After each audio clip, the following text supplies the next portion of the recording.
controls have changed from Halo 3. Melee is now on the right bumper, and we've also moved armor abilities, which are new to Reach. They're on the left bumper. So the 4 buttons at the top of the controller, both triggers and then both bumpers, are really the main core combat in Reach. So you've got your right trigger fire, left trigger grenade. Right bumper is now melee, left bumper is now armor abilities. Armor abilities are brand new. They're part of your loadouts. Loadouts are brand new as well. Every time you die, you get to choose from a loadout, and that's a pre-existing set of weapons and armor abilities. When you choose that, you have it the whole time. It's on a little meter in the lower left-hand corner of the screen. You can use it as much as you want, but it will run out of juice and then slowly recharge over time. One of the new loadouts has jetpack, for example, which allows you to take off from the ground and fly around in the air. We also have armor lock, which gives you temporary invincibility.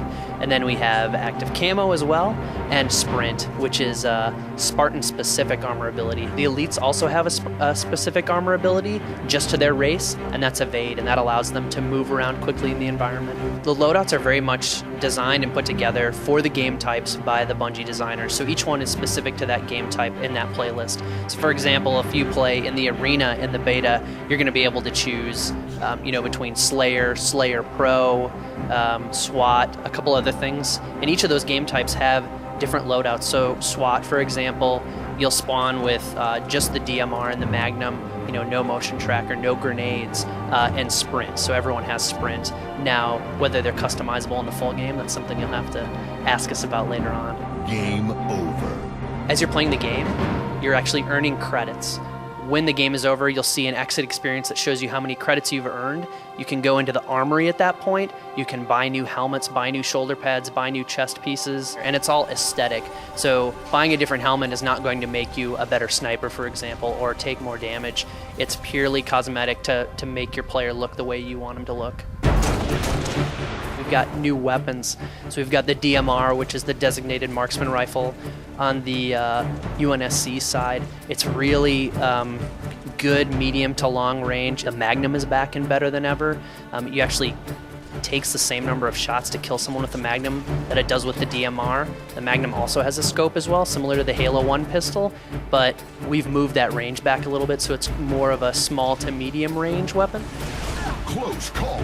The other new weapon on the Spartan side is the grenade launcher, which is really cool. It has 2 modes of fire. If you dry fire, just pull the trigger, you're actually going to send out a ballistic grenade that'll bounce once, skip, and then detonate. But it also has a secondary fire. If you hold down the trigger, you'll prime the grenade, it'll sit on the ground until you let the trigger go, and then it forms a small explosion and a huge EMP burst, which is really good for taking out vehicles.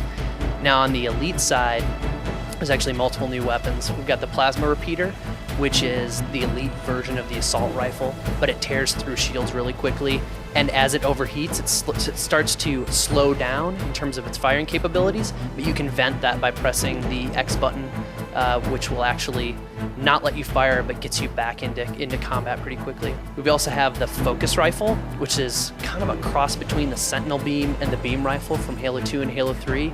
It's really a precision weapon. It's long range, but you have to hold it on your enemy. It's not so much of a one-shot kill as a hold and steady and fire and kind of cook the guy over time. And then the last new weapon on the Covenant side is the needle rifle, and it's kind of a combination of the needler and the carbine. It's a single-shot headshot weapon, medium to long range, similar to the DMR. Takes 6 shots to take down a Spartan's shields, then 1 shot when they're unshielded will kill them.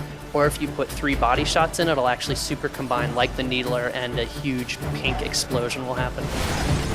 There is also one more weapon that I haven't talked about, which is the plasma launcher on the Covenant side. The arming and the timing mechanisms are similar to the Spartan laser from Halo 3. You hold down the trigger. The longer you hold down the trigger, you're actually priming more grenades. You can prime up to 4 grenades, fire them off. It tracks. It's a super good anti-vehicle weapon. It's pretty good against human beings as well. And you can kill your teammates very easily with it, so it has been dubbed internally the comedy gun, because a lot of betrayals happen if you're not careful with it.